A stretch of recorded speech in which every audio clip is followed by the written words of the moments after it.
Eu sou Rita, né? Todo mundo já sabe, conhece. Eu sou doutoranda. Então, vamos lá. Eu trouxe um pouco das reflexões sobre o que é educação em rede, né? Antes de eu falar de educação em rede, desculpa, que é um conceito, a gente um pouco estuda o que é rede. Cadê esse negócio? O que é rede? Né? Então, quando a gente vai estudar o que é rede, a gente perpassa pela mitologia, né? Com o deus com o deus Hefestos, né? A gente passa uma rede com ancestralidade, a gente passa uma rede com relação à devoração, né? Dos ciclos de vida, a gente perpassa todos os tipos de rede, ou de seus significados na literatura. A rede de pesca, né? Faz parte da nossa cultura. E aí a gente vai lidar com as seguintes situações. Ai, peraí, deixa eu só tirar isso aqui. Pronto.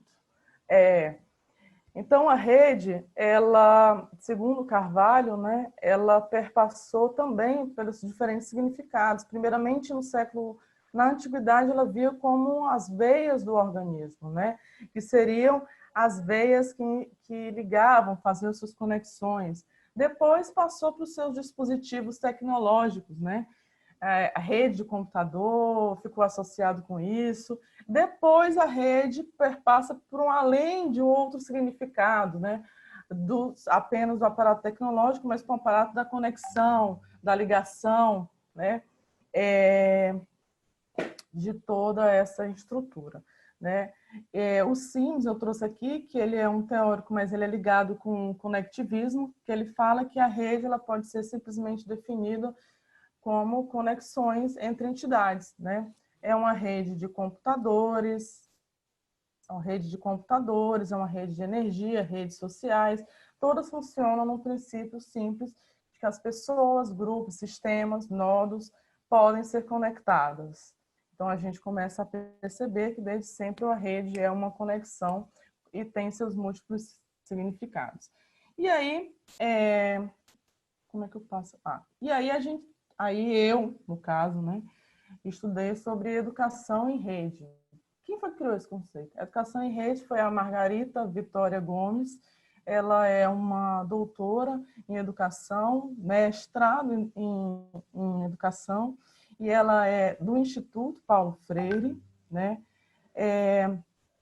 Ela tem o seu livro sobre isso, sobre a educação em rede, e vem fortalecendo esse conceito, além de outros teóricos que dialogam com ela, né? E o que é que eles falam? Assim, o conceito de rede, ele vem bem antes da cybercultura. Hoje em dia a gente associa rede com cybercultura, mas rede é o que o Paulo Freire faz com sua educação dialógica, com essas trocas de saberes, com os seus envolvidos no processo educacional, né? Aqui eu não coloquei, mas eu tinha até colocado para não poluir muito o slide. A educação em rede, que Gomes contextualiza, ancorado no Paulo Freire, a educação ela que é horizontal. Né? A educação horizontal é uma educação que ela fala que traz uma nova educação, né? Que traz sempre a dialogia. As teorias que ela ancora também é no Deleuze e Guattari, que é nos rizomas, mas daqui a pouco eu explico, e no Castells, que é a sociedade em rede. É até bom o Márcio estar aqui, porque ela fala muito da educação popular, né? Que a educação em rede, ela ancora nos princípios da educação popular. Mais tarde eu posso falar também sobre isso. Traz essa cultura participatória, né?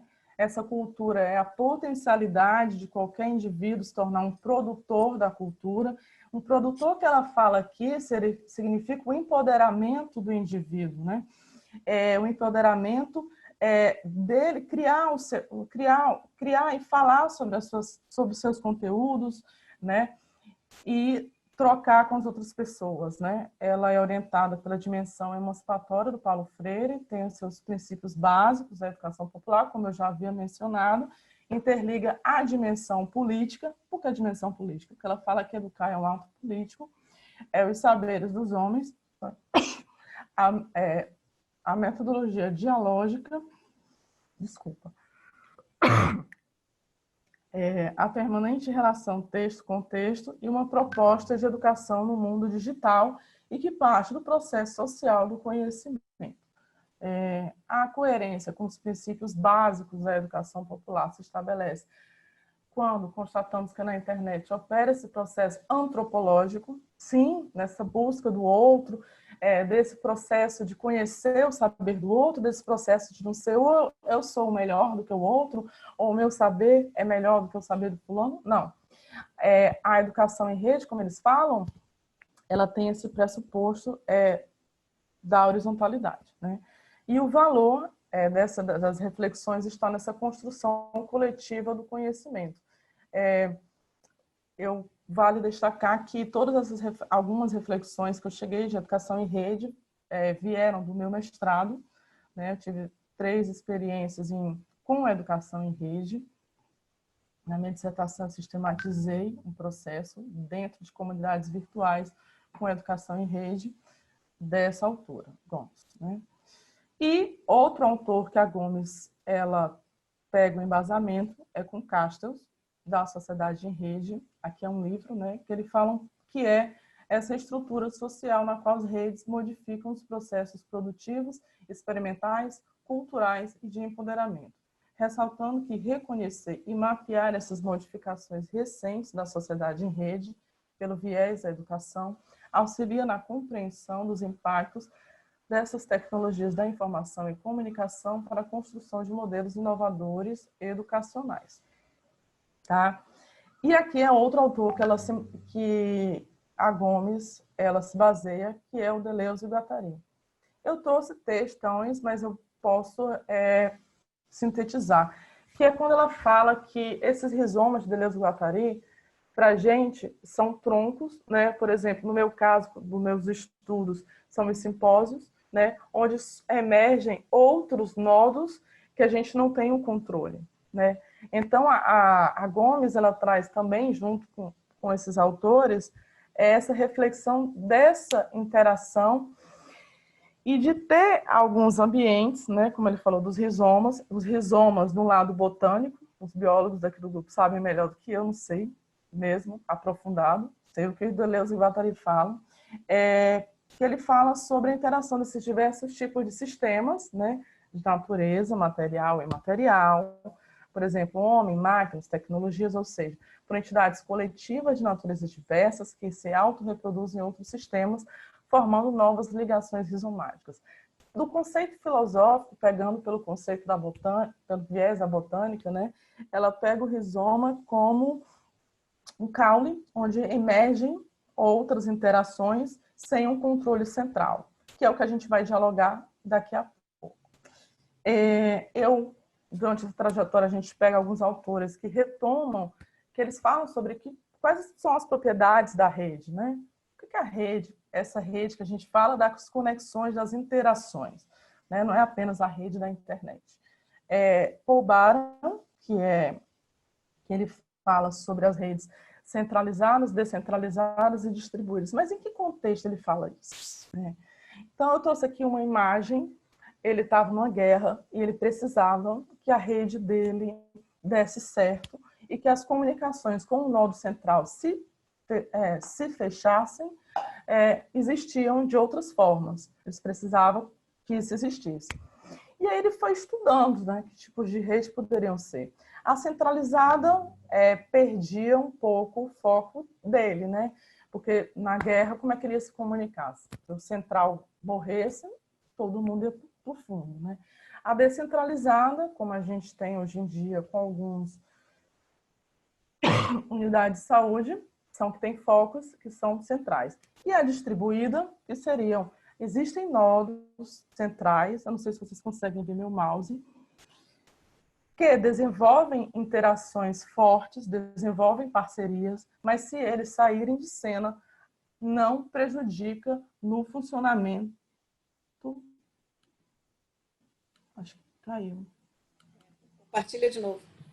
Espera aí, vocês estão vendo? Sim, agora sim. Caiu. Não prejudica no funcionamento nem na interação dos nodos. Esse é o Baron. Tá. E ele fala que o poder das redes não está em seus participantes, mas do potencial de expansão quase infinito.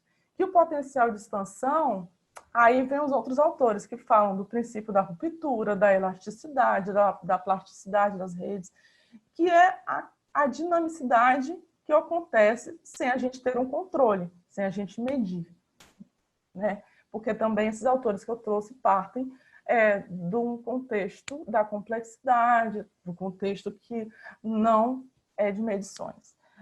Deleuze e Guattari também fala das propriedades do princípio da conexão, da heterogeneidade, que são diversas pessoas entrando nessa rede, o princípio da multiplicidade, são diferentes saberes, e da ruptura, as pessoas perdem o interesse de estar naquela rede, ou às vezes surgem novos interesses e criam outras redes, né? O Dawes já fala de uma forma diferente, mas dialogando, que é da densidade, que são as conexões, que é a velocidade da mensagem, que são as partes dos fluidos, são os fluxos da informação, suas mensagens enviadas, recebidas, né? As plasticidades, que são exatamente essas conexões que podem ser criadas ou abandonadas. A rede tem isso, tem a sua plasticidade, principalmente numa rede distribuída. As pessoas elas podem formar outras conexões e simplesmente não está mais com foco nessa rede. Carvalho vem com de novo, com a descentralidade, com a distribuição e com a expansão ilimitada. Essa expansão ilimitada é exatamente a plasticidade, né? E tem a multidirecionalidade, que tem a plasticidade também. Travou aqui. E o Mioto vem também, né, com a densidade, centralidade e intermediação. Eu fiz essa pequena linha do tempo para poder mostrar alguns autores que dialogam, e junto com a Gomes, que fala da educação em rede, e aqui eles apresentam os elementos da educação em rede, né? E como é que é essa interatividade, né? Essa interatividade aqui, esse Alegretti, ele trouxe para o ambiente virtual, né? Que ele possibilita esse aprendizado colaborativo, diálogo. Essa negociação do saber não é uma negociação, que ele explicou, é uma negociação de você conseguir construir coletivo aquele conhecimento. Entendeu? Os alunos, eles tomam uma posição de empoderamento junto com o professor. Então, não existe ou professor ou aluno, existe o grupo, né? E o que é que sustenta o funcionamento das redes, né? Eu sempre me perguntei, também, né, com relação à minha tese, o que é que sustenta uma pessoa ser da rede tal, ser da rede tal? São as relações, né? Eu estou vendo muito com os participantes, que a gente não controla quem sustenta. São as relações que dão um tom, né? As características específicas de cada um. As relações, como a interferência que a interação causa no grupo. Cada relação de um nó causa uma interferência naquele grupo, sem controle, né? E durante todo esse processo, né, eu vou apresentar um pouco para vocês, que é das reflexões, tem a minha tese, né, que está em desenvolvimento, que é Ciência, Arte e Cidadania, mapeando e organizando a rede de pesquisa, ensino e extensão para inovações, com seu objetivo de mapear e organizar a rede de pesquisa, ensino e extensão formado nos simpósios 2002 e 2018 para identificar, promover e potencializar inovações. Ótimo. E aí eu trouxe para vocês um resultado, né? Um dos resultados. Eu trouxe um pouco eu trouxe o simpósio 2018, que aconteceu durante os meses de abril a dezembro. Tá, Rita, mas o que é que isso tem a ver com rede? Aqui vocês podem ver os rizomas formados, né? Por exemplo, em novembro, a gente teve o primeiro simpósio de palhaçaria, né? Aqui a gente teve em agosto, os alunos da turma do CACS que organizaram junto comigo o simpósio e daí saiu fruto de monografia. A gente teve parcerias com redes. Então, todos esses foram como se o simpósio fosse o caule desse rizoma e saíssem produtos ou saíssem parcerias que a gente não controla. A gente é o caule, né? Aqui eu trouxe os atores de 2018, nossas parcerias internacionais. Ai, peraí, para não perder. nossas parcerias internacionais de julho e de dezembro, nossas parcerias com a Rede Anilha e com a parceria com a Rede Laser, que o Simpósio de 2018, ele fez essa parceria e todo o Simpósio de 2018 passou a ser a Rede Laser, né? Aqui foram todos os atores, né, que de certa forma contribuíram com meses e outros meses e que participaram. Aqui eu trouxe dois atores que fizeram uns eventos em paralelo ao nosso simpósio. Tipo, nosso simpósio foi uma inspiração para eles, um relato deles. Eles fizeram a Liga da Iniciação Científica do Frankenstein, eu achei bacana, que foi um nodo que a gente a gente nem controlou, eles fizeram, né? Temos o nosso amigo Eric, que também está aqui, teve sua monografia, que eu lembro ainda dele fazendo as suas atividades no Pombal, foi em agosto, né? E também, atualmente, a gente tem... Ai, peraí, que esse meu PowerPoint... A gente tem a Anunciata, que formou sua própria rede, né? Tem agora o nosso segundo encontro de ficção científica, Anunciata, junto com Sheila, junto com outros atores aqui da nossa rede, né? Peraí, deixa eu ver se eu... pronto, essa daqui. Essa é um pouco, uma centelha muito rápida do que a gente vem mapeando, do que pode acontecer com essa nossa rede, porque cada um tem as suas parcerias e tem os seus processos, né? A gente andou também... Peraí, travou. A gente andou construindo também espaços virtuais. No começo desse ano a gente tinha 100 inscritos. Hoje em dia eu fui olhar, a gente estava com 493. Acho que antes de eu entrar aqui estava com mais inscritos no canal. Lembrando que o canal ele é um espaço de troca e construção de saber, mas a potência está nos atores, nas pessoas que compõem também. Os espaços virtuais eles são ferramentas e recursos para a existência dessas potências. Peraí, deixa eu ver se eu esqueci de falar mais alguma coisa, que eu fico nervosa. Sim, e com relação à parceria, a gente está aqui, não sei se vocês já se inscreveram, ficção científica, vai acontecer, a Luciana está aqui, ela pode dar mais detalhes, Débora e Sheila. E gratidão a todos. Desculpa o nervosismo, as minhas referências estão aqui, eu fiz um drive com todos esses artigos, e é isso, muito obrigada.